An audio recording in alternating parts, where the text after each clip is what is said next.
بسم الله الرحمن الرحيم السلام عليكم ورحمة الله وبركاته يا خياري ميل كستاد جوتان كسو دوادا برنامجka ciyaaraha waxaanu eegi doonaa inta badan kooxaha soo baxay Champions League wareega kale ee 16 ayaanu eegi doonaa waxaan soo kale eegi doonaa rajada tababaraha naadiga Man United oo lagana Solskjaer ayaanu eegi doonaa kulanka Liverpool kadib waa sidee soo kale kulanka Atlanta Champions League ayaa moodaa in kooxda kubadda cagta United ay daqiiqadii ugu dambeeyay u badbaadiyay ciyaaryahan CR7 markii ma ku tala jiraan United inay shaqada ka xiriyaan tababare Ole Gunnar Solskjaer yaysa doonayeen inay ku beddelaan haddii ay lacag ay qarijiyaan tababare OGS ayaa su'aal inta badan la isweydiinaya haddaad nagu cusub tahay nagu soo biir subscribe noo saar haddana intaan like u dhirageliso nala saaco wanaagsan Champions League ayaa mooday inuu yahay horyaalka ugu qaalisan uguna qatarsan gibihaanba haddii aan eegno caalamka siba qaaradaha Yurub ayaa laga ciyaaraa kooxda kubadda cagta Bayern Munich ayaa noqotay kooxda ugu horeysay ka socdo jalka Jarmalka u soo baxday wareega kale 16 inta badan waxaan moodaa in kooxda kubadda cagta Bayern Munich ahna kooxda haysato horyaalka dalkaasi Bundesliga ay tahay kooxda ugu awood badan haddii aan eegno Champions League waxayna iminka xaqiijisteen in ay badiyeen afarta kulan ugu horeeyo ee group stage-ka waxa iminka leeyihiin 12 dhibcood kaasoo la minca in ay u soo baxaan wareega kale waxa wali dhiman laba kulan oo la ciyaaro oo ka tirsan ciyaaraha Champions League kooxda kubadda cagta ee Bayern Munich kooxda kale waa kooxda Juventus ayaa soo kaleetay afarta kulan ugu horeyso badiyeen taasaad moodaa inay iminka ay u gudubtay wareega kale ee 16 kooxda kubadda cagta Juventus haddii aad eegtid dhanka horyaalkooda ee Serie A Talyaaniga aad ayay ugu caday runtii sheekada maahan ku u fiican balse Champions League ayay tahay inay ka go'aantay inuu meel fiican u gaarto tababarahooda hore iminka dib ugu soo laabtay ee Algeria soo kaleetay kooxda kubadda cagta Liverpool waa koox ka socoto dalka Ingiriiska ayaa soo kaleetay afarta kulanba way badbiyeen marka waxaad moodaa in Liverpool soo kaleetay ay u gudubtay wareega kale ee 16 laba kulan ayaa u dhiman soo kaleetay kooxda kubadda cagta ee Liverpool labada kulan ugu dambeysay wax la yaarin kooxda kubadda cagta ee Atletico Madrid iminka haddii uga tagno xagga iyo Champions League u gadagalno horyaalka Premier League waxaan moodaa in naadiga Manchester United kulan ugu dambeeyay la ciyaareen naadiga Tottenham Hotspur ay 3 eber direen kooxda Spurs taas ay ku qasbantahay in maamulayaasha naadiga Spurs ay shaqada ka xiriyaan tababare Nuno Espirito Santo tani ayaa waxay wadada u xaartay in tababare Antonio Conte uu qabto shaqada kooxda kubadda cagta ee Tottenham Hotspur macallin Conte ayaa doonay inuu qabto shaqada naadiga Manchester United kadib markii United laga badiyay 5 eber ayaad moodaa in cadaadis weyn uu saarnaa tababare OGS kaas laga yaabaa in shaqada ka xiriyaan maamulka naadiga Manchester balse maysan noqon waxaa fursad kale oo dahabi la siiyay tababare Ole Gunnar Solskjaer kaas oo 3 kulan marka Tottenham ayaa waxa iminka soo xarageliyeen tababare Conte inuu noqdo tababarooda cusub waxaa la isdhihi karaa Ronaldo ayaa noqday ciyaaryahanka badbaadiyay shaqada tababare Ole Gunnar Solskjaer oo la filayay inuu la sii joogo United 3 kulan soo socota waxaa soo kaleetay United ay doonayeen inay ku beddelaan haddii ay shaqada ka xiriyaan tababare Ole Gunnar Solskjaer tababaraha kooxda kubadda cagta Ajax ee lagu magacaabo Erik ten Hag waxaad moodaa tababarahan runtii inuu qandaraas 5 sano kula jiro kooxda Ajax Amsterdam soo kaleetana shaqada kooxda u qabtay sanadka 2017 wuxuuna kula guuleystay 2 koob oo dalkaas laga ciyaaro horyaalkooda oo lagu magacaabo Eredivisie titles soo kaleetay wuxuu kooxda ka xaaway in ay gaaraan 2 jeer UEFA Champions League semi-finalkooda 2018 iyo 2019 waxaa soo kaleetay jira in macallinkan uu yahay runtii macallin qaab ciyaareedka uu ciyaarso kooxdiisa ay tahay mid runtii fantastiga tusaale ahaan Champions League ay kooxda kubadda cagta Ajax ay ka dhigayso waxdaro runtii waxayna kulamada ugu dambeeyay garaaceen kooxda kubadda cagta Borussia Dortmund home iyo away marka tababarahan Erik ten Hag haduu ku soo biro kooxda United ayaa la ogyahay inuu wax ka badi doono shaxda rasmiga iminka uu tiigsanayo tababaraha kooxdaasi Ole Gunnar Solskjaer oo mustaqbalkiisu yahay mid aan la sadaalin karin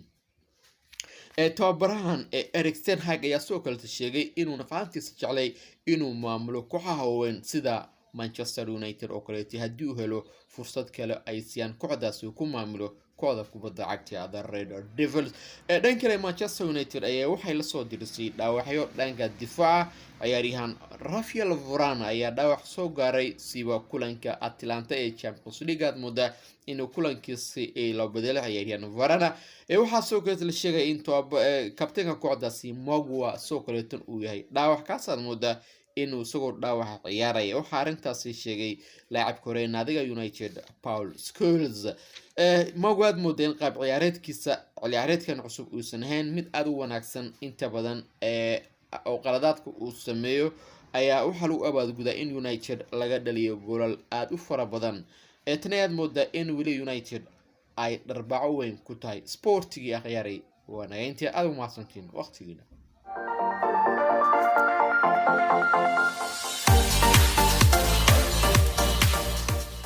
السلام عليكم ورحمة الله وبركاته يا غياري ميل كستوات جوكتان كسو دوضا برنامج كعيارها هلو مالين كستوات كلا سعوتيان بارتينا يوتيوب كعيارها لا تيستوب كسو دوضا موقال كان عصوب أمانتا كوغي دونو wararka ugu dambeeyay ciyaaraha si waxaan eegi doonaa kooxda kubadda cagta Barcelona ugu dambeeyay ciyaarsay tababarooda Koeman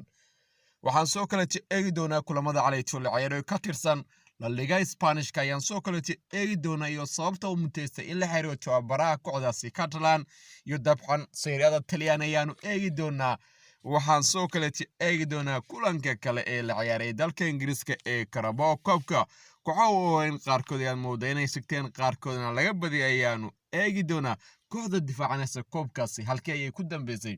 barnaamijka aad kala socon doontaa saaxiibay meel kasta aad joogtaan ku soo dhawaada barnaamijka ciyaaraha waxaan soo kale eegi doonaa caga iyo dalka Jarmalka uu ka dhacay suuq weyn runtii waxaanu baranay toddobaadkii la soo dhaafay in naadiga weyn ee Manchester United 5-0 la diray habeenku calaytasi yaase la garaacay yaase 5-0 la diray barnaamijkeed kala socon doontaa iska badalin channelka dimkan hadda oo nisid oo ciyaaraha la testube haddaad nagu cusubtay subscribe noo sar haddaan naga mitana like nu dhiragelisan oo la saaxiibo wanaagsan sida adigu kale tia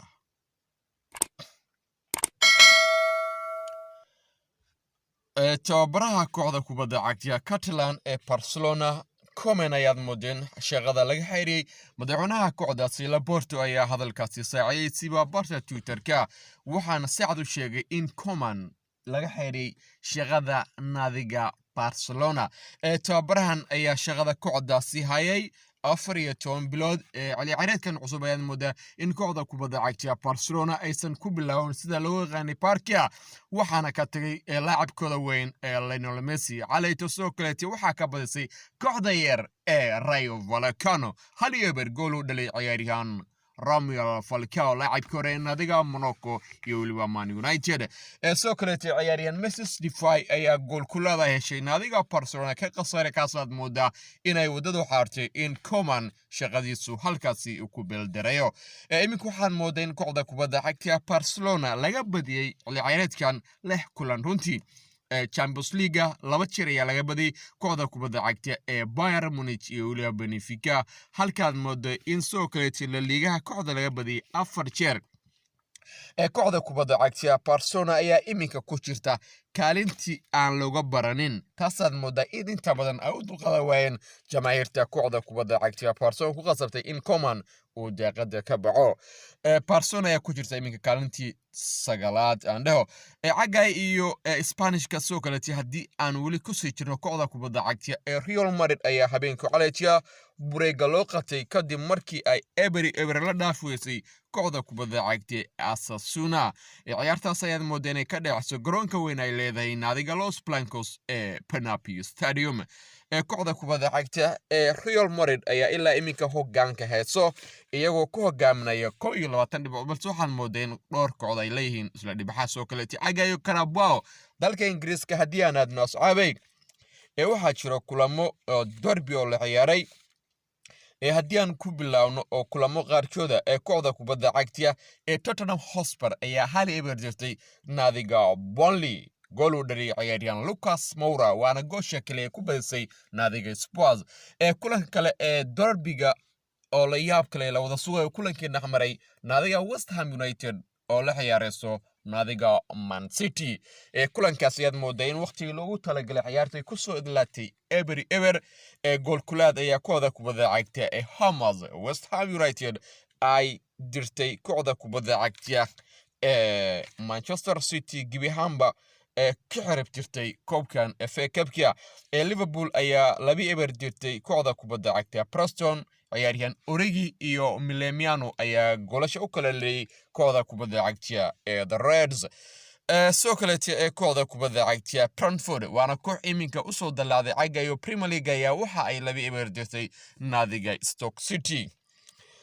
soo kaleete kulanka kale aan eegayna waa kulankii dhexmaray naadiga Leicester City iyo Brighton waana kulan aad moodaa in kooxda kubadda cagta Leicester ay la hormarayaan goolasha hase haatee Brighton ayaad moodaa iminka inay ku jiraan meel aad u wanaagsan caga kala horeynta miiska horyaalka Premier League ciyaartu waxay ka dhigtay 2-2 balse gool kulaadaya waxa ugu badisay kooxda kubadda cagta Leicester City Leicester ayaa 4-2 ugu badisay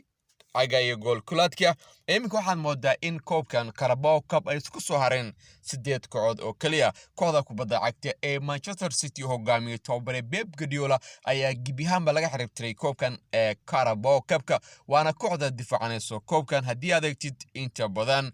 iyaga ayaana ku guuleysanayso balse waa ay ka baxeen iminka cagayo Serie A Talyaaniga haddii aanu eegno asxaabi waxaa jira kulamo dhowr la ciyaaray ka tirsan Serie A dalkaasi Talyaaniga kooxda kubadda cagta Juventus ayaad moodaa in aysan si wanaagsan u bilaabin ciyaareedkan si uga tagay ciyaaryahan CR7 Cristiano Ronaldo kooxda kubadda cagta marwada xajuusada Juventus ayaa waxaa labi hardirtay naadiga Sassuolo iyagoo joogta wali garoonkooda tire waxaa dhigantay in kooxda kubadda cagta Juventus ay ilaa imika ku jirta kaalintii 7aad iyagoo leh 15 dhibcood oo kaliya tababaraha kooxdaasi Elterian Mode isagoo la hadlay wargeyska The CR uu sheegay in uusan runtii ahayn natiijada ay jeclaayeen balse wax walba ay noqotay kulanka hadduu dhamaado natiijo kastoo ka soo baxdo ay ogolaatay kooxda iminka wuxuu yiri waa inay kooxda ay boorkees ka jaftaa dib ugu soo laabtay halkii looga bartay kooxda kubadda cagta Inter Milan ayaa waxa ay 2-0 direen kooxda Empoli halka Lazio ay 1-0 dirtay naadiga Fiorentina Sampdoria gurigooda joogta waxaa ka badisay kooxda kubadda cagta Atalanta 3-1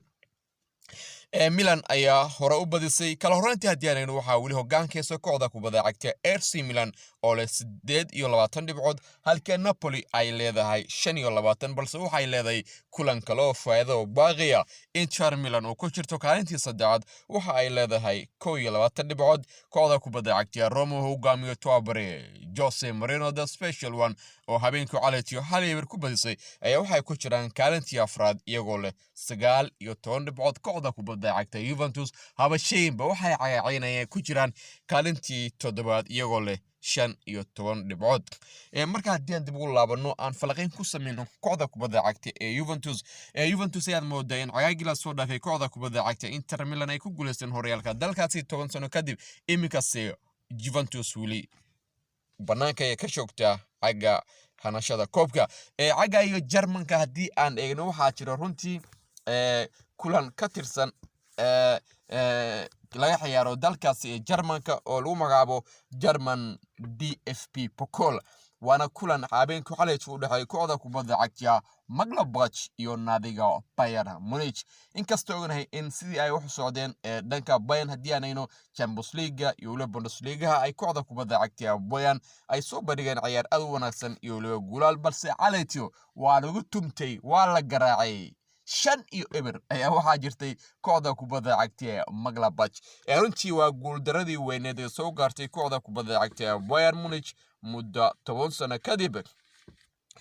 goolasha ay kala dhaliyeen ciyaaryahan Kone daqiiqadii 2aad ciyaaryahan Ponce Penny daqiiqadii 15aad iyo weli 21aad halka labada gool kale uu dhalay ciyaaryahan Empolo daqiiqadii 51aad iyo daqiiqadii 57aad runtii waxaan moodaa in kooxda kubadda cagta Bayern haddii loo oogo aysan wax ka maqan aysan jirin ciyaartooydooda muhiimka ee safka hore kulli ciyaartay oo ay ku jiraan uu ka mid yahay gool ilaahooda Neuer Lewandowski Gnabry Müller Sané Kimmich Koreska, Davis, Hernandez dhammaan ciyaartoydooda kulanka waa jiraan balse habeenku caleetimaan habeenkooda 5 Abriil Sports iyo ciyaaray wanayntia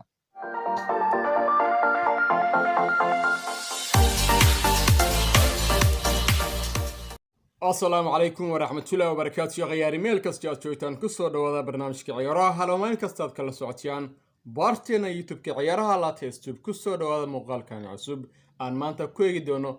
macallimiinta ugu wanaagsan caalamka hadda la joogo the world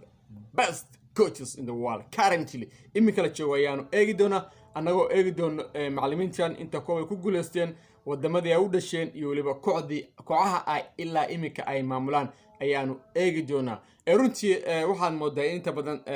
dhammaan dadka jecel kubadda cagta ay taageer yihiin kooxaha qaarkooda balse ka ogow bal kooxdaada maanta macallinka ugu wanaagsan ma yahay mise waa kee haddaad nagu cusubtahay subscribe noo sar haddaaga nimita like nuu dhirageli macallinka ugu wanaagsan caalamka hadda la joogo lambarka koowaad waxaa ka galay macallin Pep Guardiola waa macallin imika tababara naadiga Man City waana naadi ka amaasha horyaalka Premier League waxaan moodeen horyaalka Premier League ahna kooxda hanatay they are the champions waana kooxda haysato iminka horyaalka dalkaas Ingiriiska soo kaleetay macallin Pep Guardiola waxa uu ku jira saddexda macallin ugu koobka badan hadii la eego hadii laga soo tago macallinka hore naadiga Man United Sir Alex Ferguson iyo waliba macallinka kale ee Marcelo Luzes Pep Guardiola ayaad moodaa inuu imika yahay macallinka kooxda kubadda cagta Man City soo ku soo biray 2016 ilaa imika waana tababaraha naadiga City waxaan moodeen imika qaab ciyaarkii u ciyaaray Man City mid runtii fantastiga oo loo bogay horey wuxuu u tababari jiray naadiga Bayern Munich Barcelona weyneed iyo waliba Barcelona yareed wuxuu ku guuleystay dhowr koob oo horyaalada iyo waliba kan Champions League macallinka labaad waa kee wow macallinka labaad uu qatarsan caalamka waa macallinka Jurgen Klopp waana macallinka kooxda kubadda cagta Liverpool macallin Jurgen Klopp hadii aan ugu laban wuxuu ku soo biray naadiga Juventus 2018 iyo 19 ayuu wuxuu kula guuleystay Champions League soo kaleetiya si ugu soo biray ayaa kooxda kubadda cagta Liverpool ay noqotay inay u soo baxdo Champions League kooxda kubadda cagta Liverpool ayaa soo kaleetiya ku guuleysatay Premier League 30 sano kadib waxaana sabab macallin Jurgen Klopp Klopp hadii aan dib ugu laabano waa macallin hore ee naadiga Borussia Dortmund Klopp soo kaleetay ayaa wuxuu yahay macallin runtii aad loo qadariyo horyaalka Premier League guud ahaan caalamka waana macallinka ilaa imkaan muddo in isugu soo biray kooxda kubadda cagta Liverpool ay wax kastoo isbedeleen ciyaartoyda sida Mohamed Salah Firmino Laniad muddo inay yihiin saddexda weeraryahan oo laga boqo adduunka iminka isaga ayaana sabab u ah sidaasi soo kaleetay macallin Jurgen Klopp ayaa in dhowr kooxood kula guuleystay kooxda kubadda Liverpool maxallinka saddexaad aan eegayno waa kuma wow maxallinka saddexaad ugu wanaagsan caalamka waa Thomas Tuchel waana macallinka iminka naadiga Chelsea Thomas Tuchel ayaa ku soo biray kooxda kubadda cagta Chelsea cagaagii la soo dhaafay isagoo kula guuleystay Champions League kadib markii ay hal yeer direen naadiga Man City oo laga boqo inay ku guuleystaan horyaalka Champions League balse Tuchel ay moodaa taktikada isticmaalay ayaa keentay in kooxda kubadda cagta Chelsea ay ku guuleysto Champions League 2020 soo kaleetay macallinkan wuxuu ka saacday kooxda kubadda cagta PSG inay gaaraan finalka ugu horeeyo ee Champions League ay gaarto naadiga PSG waana macallinka hore kooxda kubadda cagta PSG macallin Tuchel ayaa mooday in iminka soo kaleetay kooxda kubadda cagta Chelsea ay hogaaminayso horyaalka dalka Premier League EPL waxaana sabab ah taktikada uu isticmaalayo macallin Thomas Tuchel oo lagu naaniso TT wow macallinka afraad aan eegayno waa Diego Simon waa macallin u dhashay dalka Argentina wuxuuna macallin u ah iminka kooxda kubadda cagta Athletic Madrid waa koox ka dhisan dalka Spanishka macallin Simeone ayaad moodaa in kooxdani kula guuleysay dhowr koob ay ka yihiin UEFA Super Cup La Liga Copa del Rey Super Cup UEFA Europa League soo kaleetay ciyaaryahan hore xulka qaranka Argentina macallin Diego Simon ayaa soo kaleetay iminka kooxdiisa ay tahay championska horyaalka La Liga isoo kooxda ka saacday inay ku guuleystaan 22 horyaalka dalkaas La Liga iyagoo ay joogaan kooxa weyn sida Barcelona iyo waliba Real Madrid ayaa mooda inuu intuu laba dhaxdii ka baxay koobkana uu haniyay kooxdiisa Athletic Madrid inay ku guuleystaan koobka dalkaasi La Liga haddii aan ugu laabano taariikhda La Liga inta badan waxa iska maamulaya kooxaha Real iyo waliba Barcelona balki imika waxaan moodaa in Simon uu yahay macalinka laga boqo haddii laga soo tago macallimiinta Barcelona iyo Real Madrid waana macallin runtii aad moodaa inuu ku adag yahay shaqadiisa ugu dambeyntii waxaan eegaynaa macalinka shanaad kan ugu wanaagsan caalamka ayaan eegi doonaa waa kuma tilo waa macalinka naadiga PSG Mauricio Pochettino macalinkan ayaad moodaa inuu yahay macallin u dhashay dalka Argentina wuxuuna hore maamuli jiray naadiga Tottenham Hotspur oo ka ciyaara horyaalka Premier League wuxuuna gaarsay kooxda kubadda cagta Tottenham Hotspur inay gaaraan Champions League finalkiisa ugu horeeyo tani abid taariikhda kooxda kubadda cagta Tottenham Hotspur soo kale tiya wuxuu ka saacday kooxda kubadda cagta Tottenham Hotspur inay ka ciyaarto Champions League waxaana gaarsay macallin Pochettino iminka waa macallin maamulo naadiga PSG dhowr ciyaaryahan oo muhiim oo caalamka qatarka sida laacibka weyn Lionel Messi Neymar Jr Kylian Mbappe iminka macallin u yahay macallin Pochettino waana macallin suntii aan caadihayn oo inta badan aad moodaa in loo qadariyo horyaalka kala duwan qaaradaha Yurub haday noqoto horyaalka Premier League Bundesliga Jarmalka Serie A Talyaaniga La Liga Spanish iyo Liga kan Ligue 1 Faransiiska macallin Pochettino waana macallin runtii da'diisu ay tahay mid aad u yar mustaqbalna ku leh kubadda cagta inuu si maamulo kooxo kala duwan horyaalada kala duwan qaaradaha Yurub si waxaan moodaa in iminka waxa doonaya macallinkani kooxda kubadda cagta Manchester United aan moodaa in macallinkooda Ole Gunnar Solskjaer uusan caaladiisu ahayn mid fadhida Sport United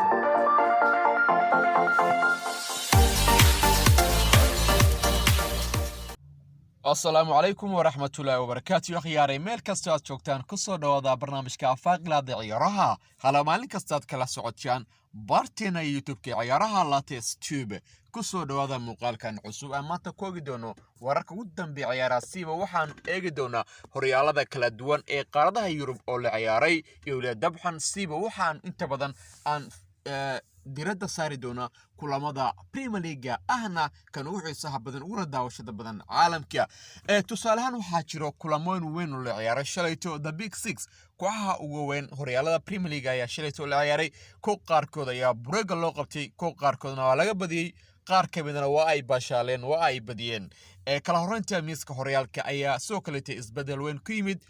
kooxda kubadda cagta United ayaa soo kaleetay isbedelkaasi kamid ah kooxii sameeyay dabxan waxaan eegi doonaa rajada tababaraha Nuno Espirito Santo haddaan ugu cusubtay subscribe noosar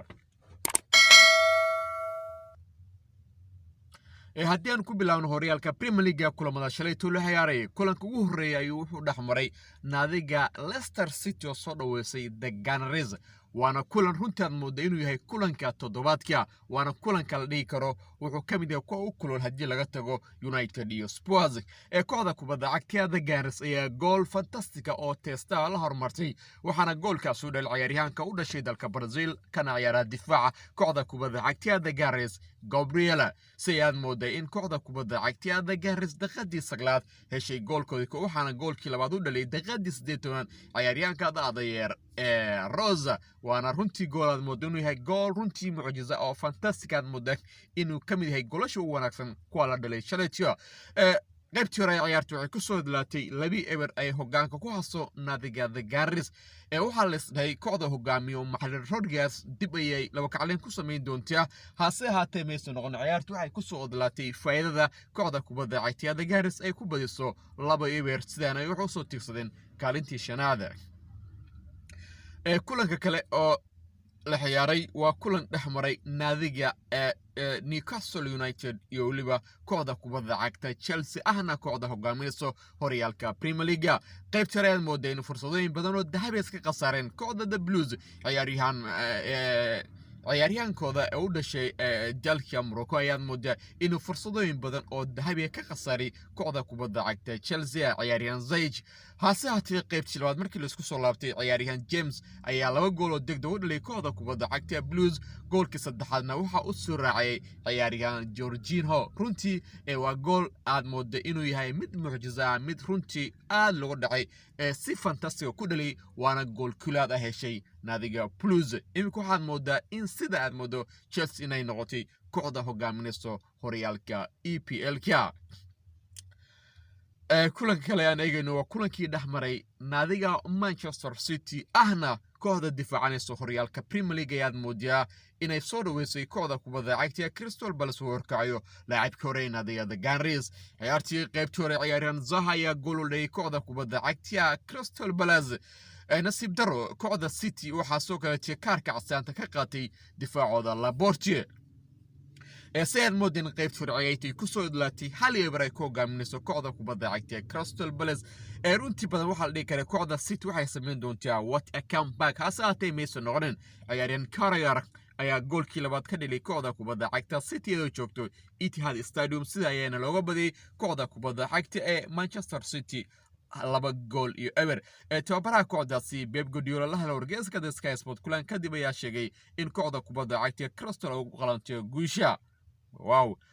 haddii laga badiyo kooxda kubadda cagta City kooxda kubadda cagta Liverpool ayaa breega loo qabtay waana kulan ka dhacaya garoonkooda weyn ee Anfield Stadium ay soo dhaweynayso kooxda kubadda cagta saognahay kulanka ugu dambeeyay ciyaartay kooxda kubadda cagta The Reds waxay la ciyaareen naadiga Manchester United Old Trafford waxayna ku afsuuqeen 5 gool iyo ever iyagoo niyad leh ayay ku soo galeen garoonka qaybtii hore ayaad moodeen kooxda kubadda cagta Liverpool ay kulanka ku hogaaminayso 2 gool iyo ever taasoo la dhiska runtii Liverpool si fudud ay u badin kartaa kooxda kubadda cagta ee Brighton hasaatee kubadda cagta inta badan lama saadaalin karo ilaa 90 daqiiqo wax kasto ayaa dhex doono kooxda Brighton dadaal weyn ay muujiyeen ciyaartu waxay ka soo dhigeen 2-2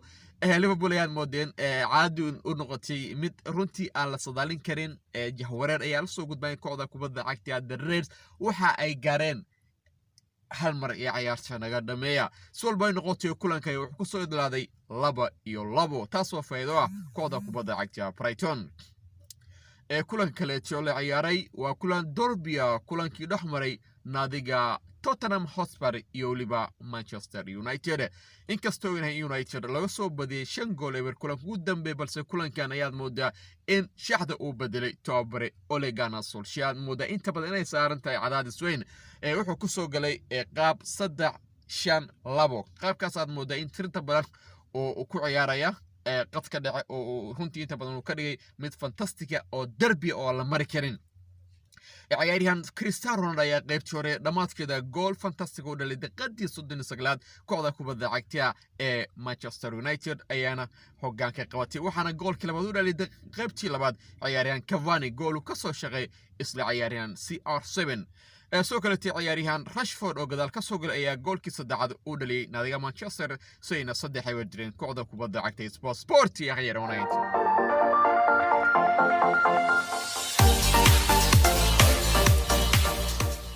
السلام عليكم ورحمة الله وبركاته غياري ميل كستوات جوكتان كسو دودا برنامج كعيارها هلو مالين كستوات كلا سعوتيان بارتينا يوتيوب كعيارها لاتيستوب كسو دودا موقال كان عصوب أمانتا كوغي دونو wararka ugu dambeeyay ciyaaraha waxaan eegi doonaa kooxda kubadda cagta ee Barcelona ugu dambeeyay ciyaarsay tababarooda Koeman waxaan soo kale eegi doonaa kulamada caleeto la ciyaaray ka tirsan La Liga Spanish ka ayaan soo kale eegi doonaa iyo sababta uu muteystay in la xiriiro tababaraha kooxdaasi Catalan iyo dabcan Serie A Talyaani ayaan eegi doonaa waxaan soo kale eegi doonaa kulanka kale ee la ciyaaray dalka Ingiriiska ee Carabao Cup-ka kooxo in qaarkood ay mooday inay sigteen qaarkoodna laga badiyay ayaanu eegi doonaa kooxda difaacanaysa koobkaasi halkii ay ku dambeysay barnaamijka aad kala socon doontaa saaxiibay meel kasta aad joogtaan ku soo dhawaada barnaamijka ciyaaraha waxaan soo kale eegi doonaa caga iyo dalka Jarmalka uu ka dhacay suuq weyn runtii waxaanu baranay toddobaadkii la soo dhaafay in naadiga weyn ee Manchester United 5-0 la diray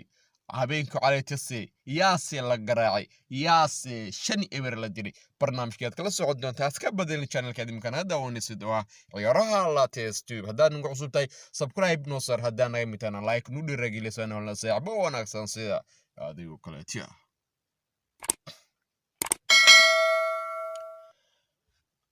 tababaraha kooxda kubadda cagta Catalan ee Barcelona Koeman ayaad moodeen shaqada laga xiriiriyay madaxweynaha kooxdaasi Laporto ayaa hadalkaasi saaciyay siba barta Twitterka waxaana saacadu sheegay in Koeman laga xiriiriyay shaqada naadiga Barcelona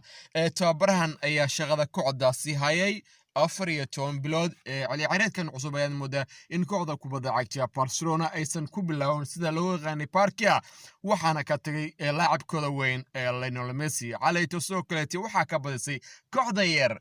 Rayo Vallecano hal yeber gool u dhalay ciyaaryahan Romelu Falcao laacibka hore naadiga Monaco iyo waliba Man United soo kaleetay ciyaaryahan Messi Depay ayaa gool ku heshay naadiga Barcelona ka qasare kaasaad moodaa inay wadadu xaartay in Koeman shaqadiisu halkaasi ku beeldarayo iminku waxaan moodaa in kooxda kubadda cagta Barcelona laga badiyay ciyaareedkan leh kulan runtii Champions League laba jeer ayaa laga badiyay kooxda kubadda cagta Bayern Munich iyo waliba Benfica halkaad moodo in soo kaleetay La Liga kooxda laga badiyay 4 jeer kooxda kubadda cagta Barcelona ayaa iminka ku jirta kaalintii aan looga baranin taasaad moodaa in inta badan ay u dulqaadan waayeen jamaahiirta kooxda kubadda cagta Barcelona ku qasabtay in Koeman uu daaqada ka baxo Barcelona ayaa ku jirta iminka kaalintii 9aad aan dhaho cagay iyo Isbaanishka soo kaleetay haddii aan weli ku sii jirno kooxda kubadda cagta Real Madrid ayaa habeenka caleetiya bureega loo qatay kadib markii ay eber la dhaafaysay kooxda kubadda cagta Osasuna ciyaartaas ayaad moodaa inay ka dhacayso garoonka weyn ay leedahay naadiga Los Blancos Bernabeu Stadium kooxda kubadda cagta Real Madrid ayaa ilaa iminka hoggaanka hayso iyagoo ku hogaaminaya 21 dhibcood balse waxaan moodaa in dhowr kooxood ay leeyihiin isla dhibcaha soo kaleetay cagayo Carabao dalka Ingiriiska haddii aan aadno asxaabay waxaa jira kulamo derby oo la ciyaaray haddii aan ku bilaawno oo kulamo qaarkooda kooxda kubadda cagta Tottenham Hotspur ayaa hal eber jirtay naadiga Burnley gool u dhaliyay ciyaaryahan Lucas Moura waana goosha kale ku badisay naadiga Spurs kulan kale derbyga oo la yaab kale la wada sugay kulankii dhexmaray naadiga West Ham United oo la ciyaarayso naadiga Man City kulankaas ayaad moodaa in waqtigii loogu talagalay ciyaartay ku soo idlaatay eber gool kulaad ayaa kooxda kubadda cagta Hammers West Ham United ay dirtay kooxda kubadda cagta Manchester City gibihamba ka xirib jirtay koobkan FA Cup-ka Liverpool ayaa 2-0 dirtay kooxda kubadda cagta Preston ciyaaryahan Origi iyo Milemiano ayaa goolasho u kala leeyay kooxda kubadda cagta The Reds soo kaleetay kooxda kubadda cagta Brentford waana koox iminka u soo dalaaday cagayo Premier League ayaa waxa ay 2-0 dirtay naadiga Stoke City soo kaleetay kulanka kale aan eegayna waa kulankii dhexmaray naadiga Leicester City iyo Brighton waana kulan aad moodaa in kooxda kubadda cagta Leicester ay la hormarayaan goolasha hase haatee Brighton ayaad moodaa iminka inay ku jiraan meel aad u wanaagsan caga kala horeynta miiska horyaalka Premier League ciyaartu waxay ka dhigtay 2-2 balse gool kulaad ayaa waxa ugu badisay kooxda kubadda cagta Leicester City Leicester ayaa 4-2 ugu badisay cagayo gool kulaadka iminka waxaan moodaa in koobkan Carabao Cup ay isku soo hareen 8 kooxood oo kaliya kooxda kubadda cagta Manchester City hogaamiye tababare Pep Guardiola ayaa gibihaanba laga xiriirtay koobkan Carabao Cup-ka waana kooxda difaacanayso koobkan haddii aad eegtid inta badan iyaga ayaana ku guuleysanayso balse waa ay ka baxeen iminka cagayo Serie A Talyaaniga haddii aanu eegno asxaabi waxaa jira kulamo dhowr la ciyaaray ka tirsan Serie A dalkaasi Talyaaniga kooxda kubadda cagta Juventus ayaa moodaa in aysan si wanaagsan u bilaawin ciyaareedkan ee si uga tagay ciyaaryahan CR7 Cristiano Ronaldo kooxda kubadda cagta ee marwadaha juusada ee Juventus ayaa waxaa labi hardirtay naadiga Sassuolo iyagoo joogta wali garoonkooda tire waxaa dhigantay in kooxda kubadda cagta Juventus ay ilaa imika ku jirta kaalintii toddobaad iyagoo leh 15 dhibcood oo kaliya tababaraha kooxdaasi Elchirian Mode isagoo la wargeyska The CR uu sheegay in uusan runtii ahayn natiijada ay jeclaayeen balse wax walba ay noqotay kulanka hadduu dhammaado natiijo kastoo ka soo baxdo ay ogolaatay kooxda imika wuxuu yiri waa inay kooxda ay boorkees ka jaftaa dib ugu soo laabtaa halkii looga bartay kooxda kubadda cagta Inter Milan ayaa waxa ay 2-0 direen kooxda Empoli halka Lazio 1-0 dirtay naadiga Fiorentina Sampdoria gurigooda joogta waxaa ka badisay kooxda kubadda cagta Atalanta 3-1 Milan ayaa hore u badisay kala horaantii hadiyaan waxaa wali hoggaankeesa kooxda kubadda cagta AC Milan oo leh 28 dhibcood halka Napoli ay leedahay 25 balse waxay leedahay kulan kale oo faa'iido baaqiya Inter Milan oo ku jirto kaalintii saddexaad waxa ay leedahay 21 dhibcood kooxda kubadda cagta Roma hogaamiyo tababare Jose Mourinho the special one oo habeenkii calaatiyo hal ku badisay ayaa waxay ku jiraan kaalintii afraad iyagoo leh 19 dhibcood kooxda kubadda cagta Juventus habasheenba waxay cayaaceenayeen ku jiraan kaalintii toddobaad iyagoo leh 15 dhibcood marka hadii aan dib ugu laabano aan falaqeyn ku sameeyno kooxda kubadda cagta ee Juventus ayaa moodaa in cagaagila soo dhaafay kooxda kubadda cagta Inter Milan ay ku guuleysteen horyaalka dalkaasi 10 sano kadib imikase Juventus wili banaanka ay ka joogtaa xagga hanashada koobka xagga iyo Jarmanka hadii aan eegno waxaa jira runtii kulan ka tirsan laga ciyaaro dalkaasi ee Jarmanka oo lagu magacaabo German DFB Pokal waana kulan habeenkii xalay u dhaxay kooxda kubadda cagta Mönchengladbach iyo naadiga Bayern Munich inkastoo ognahay in sidii ay wax u socdeen dhanka Bayern hadii aanayno Champions League iyo Bundesliga ay kooxda kubadda cagta Bayern ay soo bandhigeen ciyaar aad u wanaagsan iyo guulaal balse calaytio waa lagu tumtay waa la garaacay 5-0 ayaa waxaa jirtay kooxda kubadda cagta Mönchengladbach runtii waa guuldaradii weyneed ee soo gaartay kooxda kubadda cagta Bayern Munich muddo 10 sano kadib golasha ay kala dhaliyeen ciyaaryahan Kone daqiiqadii labaad ciyaaryahan Ponce Penny daqiiqadii 15aad iyo 21aad halka labada gool kale uu dhalay ciyaaryahan Empolo daqiiqadii 51aad iyo daqiiqadii 57aad runtii waxaan moodaa in kooxda kubadda cagta Bayern hadii loo oogo aysan wax ka maqan aysan jirin ciyaartooydooda muhiimka safka hore kulli ciyaartooy ay ku jiraan uu ka mid yahay gool ilaahooda Neuer Lewandowski Gnabry Müller Sané Kimmich Koreska Davis Hernandez dhammaan ciyaartooydooda kulankii waa jiraan balse habeenku calaatiyo maahan habeenkooda 5 Real Sport iyo ciyaaray wanayntia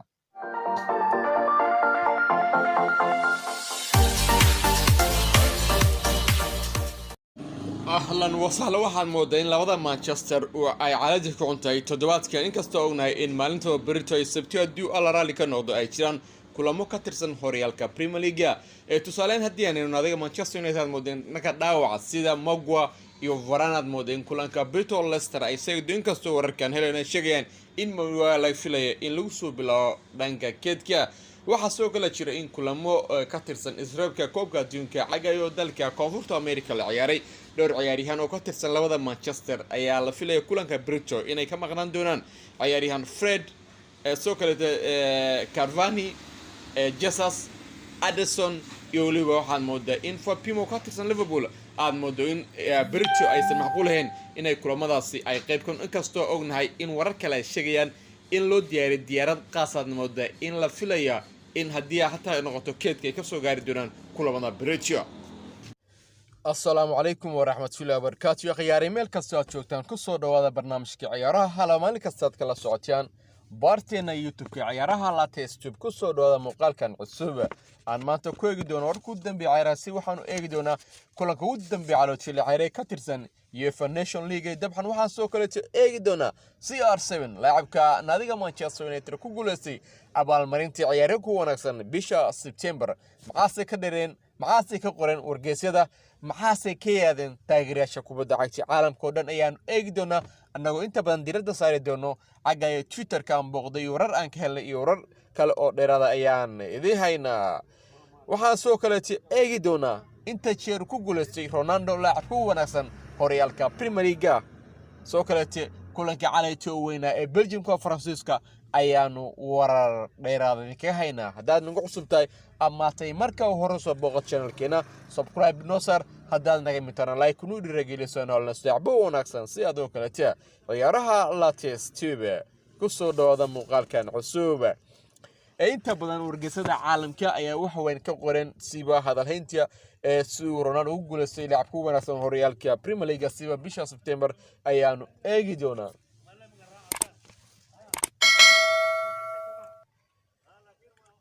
ugu dambeyntii bil walba waxa la bixiyay ciyaaryahanka ugu wanaagsan bishaasi siba bisha September bisha ugu dambeysay horyaalka Premier League ayaa waxa ku guuleystay abaalmarintaasi ciyaaryahan Cristiano Ronaldo laacib ka tirsan naadiga Manchester United. Ronaldo ayaa dib ugu soo laabtay horyaalka Premier League 12 sano kadib. Ronaldo haddii aan dib ugu laaban taariikhdiisa wuxuu ku guuleystay abaalmarintani ciyaaryahanka ugu wanaagsan bilaha 5 jeer waana markiisi lacag mooday inuu ku guuleystay horyaalka Premier League ciyaaryahanka ugu wanaagsan bisha September. inkastoo aad moodaa in loo badanayo inuu ku guuleysto ciyaaryahan Mohamed Salah Antonio inkastoo dhowr ciyaaryahan ay ka soo dhamuqdeen dhanka ciyaaryahanada ugu wanaagsan oo aad moodaa in inta badan tartar weyn loo qabto. inta badan waxa arintaas u codeeya taageerayaasha kubadda cagta ee horyaalka Premier League. Ronaldo ayaa kulankiisa ugu horeeyay u ciyaaray naadiga Manchester United Newcastle United halka wuxuu ka dhalay 2 gool. soo kale kulan kale oo ay ciyaarsay United ee ka tirsan Premier League la ciyaareen naadiga Aston Villa ayaa soo kale gool halkaasi ka dhalay. markii ciyaaryahan Salah oo u ciyaara Liverpool, Antonio oo ka tirsan naadiga West Ham United, Rudiger oo ka tirsan Chelsea, Ismail Sarr oo ka tirsan Watford iyo waliba Joao Cancelo oo ka tirsan naadiga Manchester United ayaa dhamaantooda ciyaaryahan u sharaxan abaalmarinta ugu wanaagsan bisha September ee EPL-ka. ugu dambeyntii Ronaldo ayaa ku guuleystay noqdo ciyaaryahanka ugu wanaagsan bisha September. Twitter-ka ayaa moodaa inta badan in aad loo soo horjeeday ku guuleysiga oo Ronaldo ugu guuleystay ciyaaryahanka ugu wanaagsan. waxaa jira ciyaaryahan Mohamed Salah waa laacib ka tirsan naadiga Liverpool. bisha September ayaa Mohamed Salah uu dhalay 4 gool. soo kale Antonio ka tirsan West Ham ayaa dhalay 4 gool halka Ronaldo uu dhalay 3 gool. marka waxaan moodaa in inta badan loo soo daalinaya Salah inuu ku guuleysto abaalmarintan. inta badan waxa wargeysyada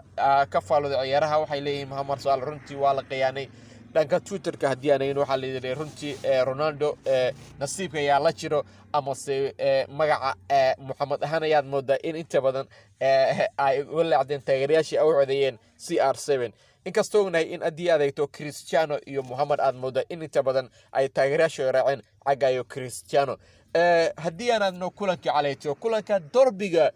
kulanka semi-final ku dhacay xulalka Belgium-ka iyo waliba Faransiiska.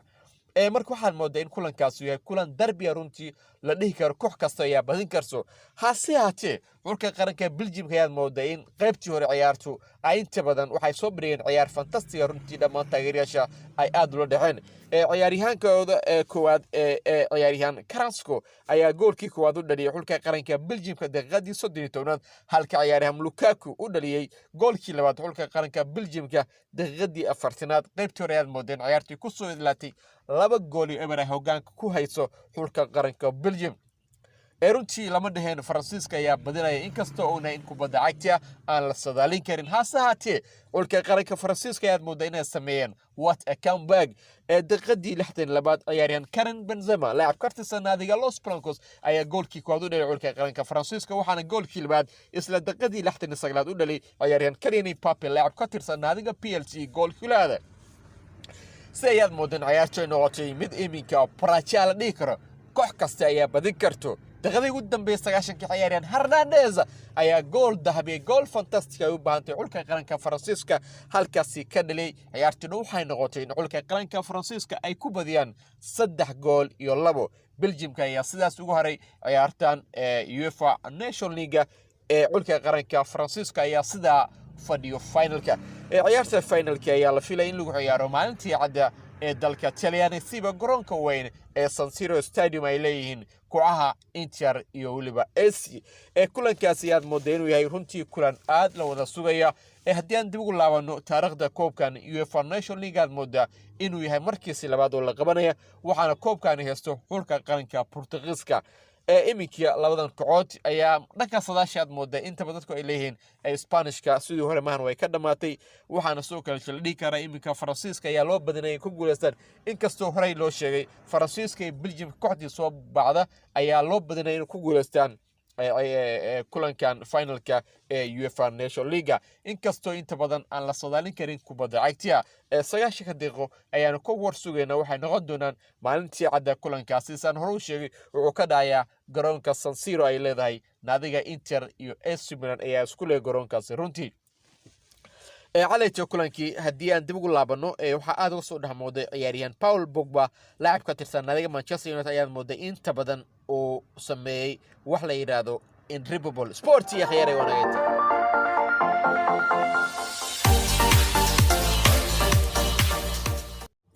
لاعبka naadiga Manchester United Cristiano Ronaldo ayaa ku guuleystay ciyaaryahan ku wanaagsan bisha September ee horyaalka Premier League